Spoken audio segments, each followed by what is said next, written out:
Muy bien. Hoy tenemos sobre la mesa un conjunto de documentos que proponen, la verdad, un recorrido vertiginoso. Empezamos en el lugar más íntimo posible, la mente de un niño o niña de, digamos, 8 años. Justo ahí. Y desde ahí hacemos como un zoom hacia afuera, pasando por las grandes teorías psicológicas, hasta aterrizar en algo tan grande como un sistema educativo nacional. Vamos a ver cómo se conecta todo esto. Es un viaje fascinante, desde cómo se aprende a pensar lógicamente hasta la filosofía que guía un salón de clases hoy en día. Y el reto que nos proponen estos textos no es solo, listar nombres como Piaget o Erikson. Lo verdaderamente interesante es seguir ese rastro, ¿no? Encontrar el hilo invisible que conecta una idea abstracta sobre la cognición, con la pregunta súper práctica de ¿qué hace un docente el lunes por la mañana con 30 estudiantes? Se trata de ver cómo la psicología intenta, o al menos se propone, convertirse en pedagogía real. Perfecto. Pues empecemos por ahí, por el epicentro. La niñez media, esa etapa entre los 6 y los 12 años. Algo que me llamó la atención es que la describen como una calma aparente entre dos tormentas, ¿no? La primera infancia y la adolescencia. Totalmente. Pero bajo esa calma está ocurriendo una revolución silenciosa, sobre todo en lo físico. Sí, es la etapa del perfeccionamiento. El crecimiento como que se estabiliza, pero las habilidades motoras finas, explotan. Claro. Es la diferencia entre un garabato y una letra bien formada, o entre tropezarse al correr y de pronto coordinar un movimiento complejo en un deporte. El cerebro y el cuerpo entran en una sintonía mucho, mucho más precisa. Y esa sintonía se refleja de una manera espectacular en la mente. Los apuntes se apoyan mucho en Piaget ¿Cómo no? y su famosa etapa de operaciones concretas. Y aquí es donde el pensamiento se vuelve lógico. Se vuelve lógico, sí, pero con una condición. A ver. Necesita tener la realidad delante. El pensamiento abstracto todavía está a unos años de distancia. Ahora, la lógica funciona con lo que se puede ver, tocar, manipular. Mencionan el ejemplo clásico del vaso de agua. El de siempre. Pero es que es perfecto. A un niño de 5 años le muestras 2 vasos idénticos con la misma cantidad de líquido. Luego viertes uno en un vaso alto y delgado, y jurará que el vaso alto tiene más. Se deja llevar por la percepción, totalmente. Pero un niño de 8 o 9 años, en esta etapa, ya no cae en la trampa. Entiende el principio de conservación. Exacto. Entiende que la cantidad sigue siendo la misma, aunque la forma cambie. Y ese es el gran salto.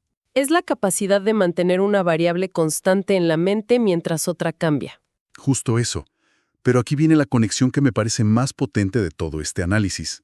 Los textos no dejan esta habilidad cognitiva aislada en el laboratorio de Piaget. ¿No? La conectan directamente con el mundo social del niño a través de Erik Erikson. Un momento, a ver si entendí.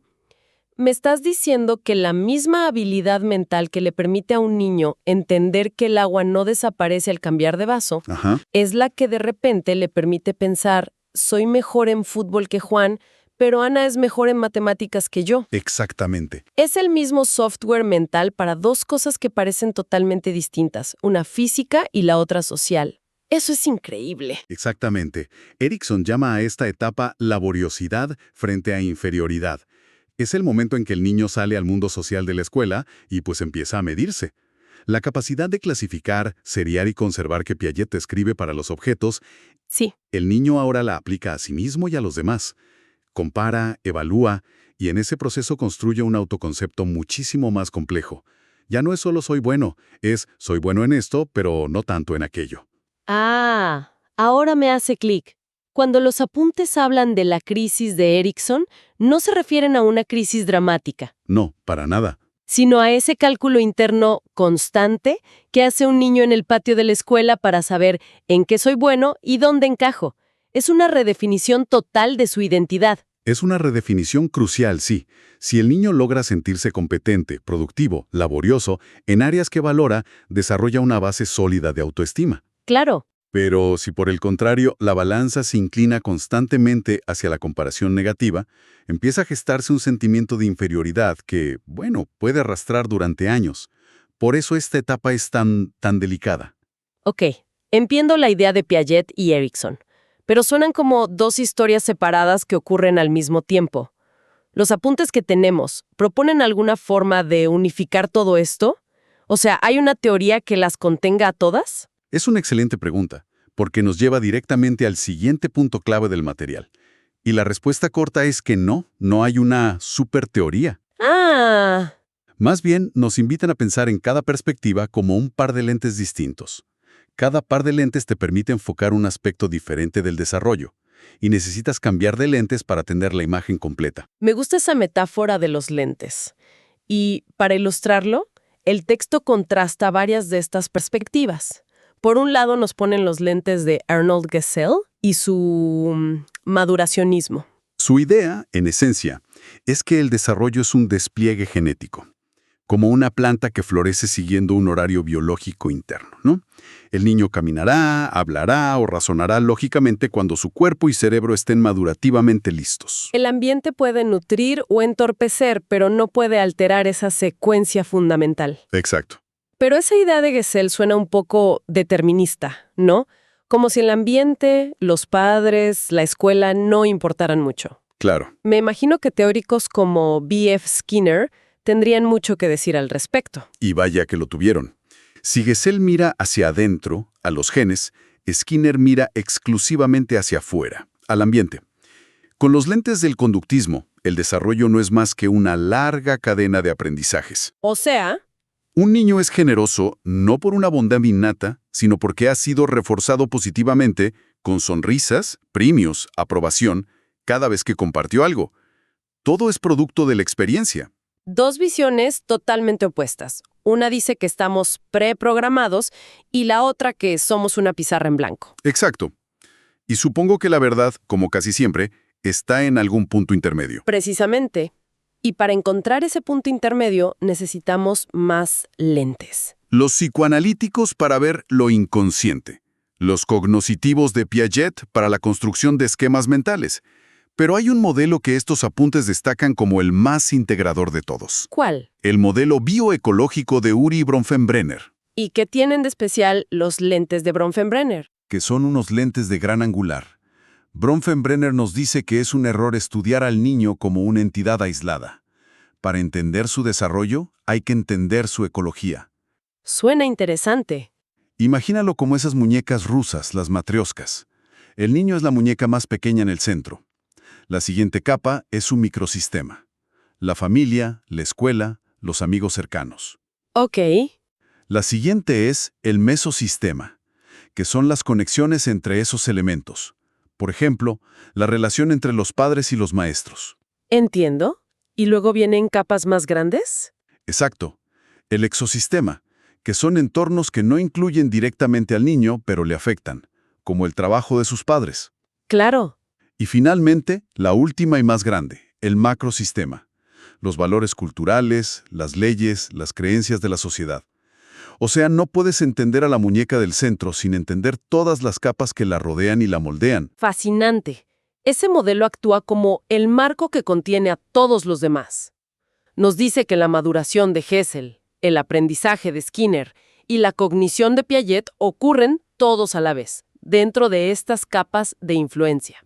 Es la teoría que nos recuerda que el desarrollo no es solo un proceso individual, sino profundamente social y contextual. Y esa idea es el puente perfecto para la siguiente parte del análisis. Si el niño no puede separarse de su contexto, Entonces, la educación tampoco puede. exacto. Y eso me lleva a la pregunta del millón. ¿Cómo se traduce toda esta psicología en lo que hace un maestro en el aula? Los documentos trazan una evolución muy clara de las corrientes pedagógicas, y es como ver el reflejo de estos cambios de lentes. Totalmente. Se empieza por el modelo más antiguo, la pedagogía tradicional. Aquí, el ente psicológico es casi inexistente, ¿eh? El alumno es visto como una tabula rasa, un recipiente vacío. Y el maestro es el sabio que lo llena de información. Exacto. El método es la repetición, la memorización, la disciplina férrea. Luego viene la gran revolución de la escuela nueva, con figuras como Dewey o Montessori. Un cambio de 180 grados. El protagonista ya no es el maestro, es el niño. Se le ve como un ser activo, curioso, un pequeño científico que aprende haciendo. El interés del niño se convierte en el motor del aprendizaje. Y finalmente, una tercera corriente que mencionan es la pedagogía crítica de Paulo Freire. Aquí la educación da otro salto. Ya no se trata solo de que el niño aprenda por sí mismo, Si no, sino de que aprenda a leer críticamente su realidad, a cuestionar las estructuras de poder y a usar el conocimiento para transformar su comunidad. educación como herramienta de liberación. Esa es la idea. Y cada uno de estos modelos implica un rol completamente distinto para el docente. Radicalmente distinto. En un modelo derivado del conductismo de Skinner, el docente es un ingeniero de la conducta. Un ingeniero. ¿Sí? Diseña un programa de estímulos, refuerzos, objetivos medibles. El aprendizaje es un cambio observable. Es muy técnico. Suena muy estructurado. En cambio, en el modelo constructivista que bebe de Piaget, el docente es más bien un arquitecto de experiencias. Exacto. Un facilitador. Su trabajo no es dar respuestas, sino diseñar problemas interesantes, provocar lo que Piaget llamaba conflictos cognitivos. O sea, básicamente romperles la cabeza con un problema que no pueden resolver con lo que ya saben, para forzarlos a pensar de una manera nueva. Justo eso.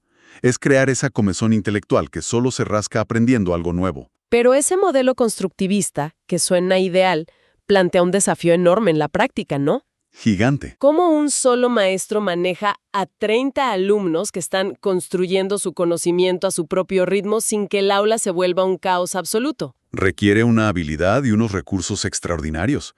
Es el gran reto de la implementación. Y para complicarlo más, hay otro rol docente. El del modelo humanista, inspirado en gente como Carl Rogers. Aquí el docente es un guía empático. El foco no está tanto en el contenido, sino en el crecimiento personal del estudiante, en su bienestar emocional. Entonces, tenemos al docente como técnico, como facilitador y como una especie de terapeuta. Son roles muy distintos. Y todo este recorrido nos lleva finalmente al punto donde todo converge, según estos apuntes. La nueva escuela mexicana, la NEM, la presentan como un intento contemporáneo de sintetizar muchas de estas ideas. Así es. Se describe como un cambio de paradigma que se fundamenta en una visión humanista y, muy importante, comunitaria. La base de todo, como se señala aquí, es el principio del interés superior de la niñez. Que es una directriz legal y ética. Exacto, que obliga a que cualquier decisión ponga el bienestar integral del estudiante por encima de todo. Suena bien en el papel, pero al intentar integrar tantas corrientes, la crítica de Freire, la humanista de Rogers, la contextual de Bronfenbrenner, ¿no corre el riesgo de volverse una especie de Frankenstein pedagógico? Esa es la pregunta crucial y el desafío real del modelo. La coherencia no es automática. La NEM, en su diseño teórico, intenta lograrla así. Toma de la pedagogía crítica la idea de que el aprendizaje debe ser relevante y transformador para la comunidad. O sea, lo que se aprende debe servir para mejorar el entorno inmediato. Justo. Menos memorizar los ríos de un país lejano y más entender, pues, el problema del agua en la propia colonia. Tiene sentido. Del humanismo toma el principio de la dignidad de la persona como centro de todo. Y de Bronfenbrenner, la conciencia de que el aprendizaje no ocurre en un vacío. Por eso la insistencia en vincular a la escuela con la familia y la comunidad. Y el intento de unificar todo esto se materializa en los campos formativos. Que buscan romper los hilos de las asignaturas tradicionales, ¿cierto? Exacto. En lugar de tener una hora de español, una de matemáticas, se busca integrar esos saberes en proyectos con sentido. Correcto. La idea es que un proyecto sobre, por ejemplo, la alimentación saludable, integre el lenguaje al investigar y comunicar. Saberes científicos al entender la nutrición. Pensamiento matemático al analizar costos. Y ética al discutir el acceso a los alimentos. Se busca que el conocimiento esté al servicio de una comprensión más profunda de la realidad. Entonces, si intentamos armar el rompecabezas final que nos proponen, la fórmula para un proceso educativo exitoso, sobre todo en esta etapa, sería algo así. El constructivismo nos da las herramientas didácticas, el cómo. Las estrategias, sí, el andamiaje. El marco humanista de la NEM nos da el propósito, el para qué, asegurando que el estudiante y su dignidad estén siempre en el centro. De acuerdo. Y todas las teorías del desarrollo, Piaget, Erikson, son el mapa. Nos dicen qué es apropiado para la etapa evolutiva del niño, cuál es el momento adecuado para cada reto. Es una síntesis muy ambiciosa. Muestra que la buena pedagogía no es seguir una receta, sino orquestar de manera consciente la teoría psicológica, los principios éticos y las estrategias prácticas. La verdad es que hemos cubierto un terreno inmenso. Pasamos de la mente de un niño que descubre que la cantidad de agua no cambia, A la complejidad de su vida social. a las grandes teorías que intentan explicarlo todo, y aterrizamos en la arquitectura de un modelo educativo nacional. Y después de todo este recorrido teórico, el material nos deja flotando una pregunta final. Una que es a la vez simple y tremendamente compleja. La teoría es elegante, el diseño puede ser brillante, pero la pregunta que lo decide todo es, ¿cómo se ve esto en la práctica? Claro, el famoso trecho entre el dicho y el hecho. Exacto. El texto nos invita a pensar en un ejemplo concreto que me parece genial. Si aplicamos este enfoque, ¿cómo sería un proyecto sobre el problema del agua en una comunidad, diseñado desde esta pedagogía, diferente a una clase de ciencias tradicional sobre el ciclo del agua? Ok, a ver. En la clase tradicional, el objetivo es memorizar las fases: evaporación, condensación, precipitación. Se evalúa con un examen. Y fin de la historia. ¿Y en el otro enfoque? En el otro, el ciclo del agua es solo el punto de partida. El proyecto podría implicar investigar de dónde viene el agua de la comunidad, entrevistar a vecinos sobre problemas de escasez, analizar la calidad del agua, ¡Wow! Es mucho más activo. proponer campañas de ahorro en la escuela, en la casa y presentar los resultados a las autoridades locales. El aprendizaje es el mismo, pero el propósito es radicalmente distinto. Nos obliga a pensar no solo en el qué se enseña, sino en el cómo, y fundamentalmente en el para qué de la educación. ¿Es para acumular información o para formar ciudadanos capaces de transformar su realidad? Esa es la pregunta que queda vibrando.